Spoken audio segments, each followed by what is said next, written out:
একচ্ছত্র দাপট ভারতের, হোয়াইট ওয়াশ হলো ইংল্যান্ড। রোহিত বাহিনীকে শুভেচ্ছা নেট জনতার। নাগপুর বা কটকে ভারতের বিরুদ্ধে প্রতিরোধ গড়ে তুলতে পারেনি ইংল্যান্ড। আহমেদাবাদে সিরিজের শেষ ম্যাচেও অসহায় আত্মসমর্পণই করতে দেখা গেল জশ বাটলার ও তার সতীর্থদের। টসে জিতে প্রথমে ব্যাটিং নয় বরং বোলিংয়ের সিদ্ধান্ত নিয়েছিল ইংল্যান্ড, কিন্তু ম্যাচের ফলাফলে তার কোনো প্রভাব পড়ল না। 1 রান করে রোহিত সাজ করে ফেরার পর টিম ইন্ডিয়ার ইনিংসের হাল ধরেন শুভমান গিল ও বিরাট কোহলি। বড় ইনিংস খেলেন শ্রেয়স আইয়ারও।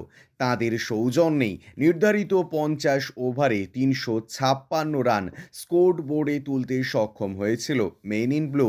রান তাড়া করতে নেমে শুরুতে ঝড় তুলেছিলেন দুই ইংল্যান্ড ওপেনার, কিন্তু তারা আউট হওয়ার পরেই ধীরে ধীরে ম্যাচ থেকে হারিয়ে যায় ইংল্যান্ড।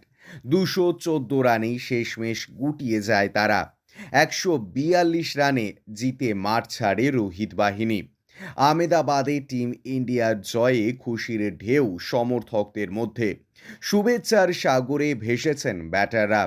112 রানের চমৎকার ইনিংস খেলে জাত চিনিয়েছেন শুভমান গিল। তাকে নিয়ে স্বাভাবিকভাবেই উচ্ছ্বাসে রয়েছে নেটিজন। আগামী দশক রাজ করতে চলেছেন ও লিখেছেন এক উৎসাহী ক্রিকেট ভক্ত।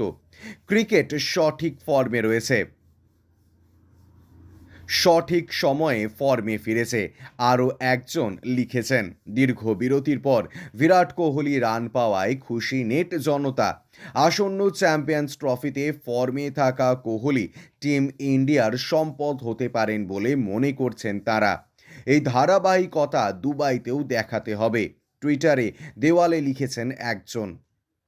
এতদিনে কিং কোহলিকে সাবলীল দেখিয়েছে। বাংলাদেশ নিউজিল্যান্ড বা অস্ট্রেলিয়া সিরিজের ব্যর্থতার পর তার অর্ধশতকে খুশি সকলেই।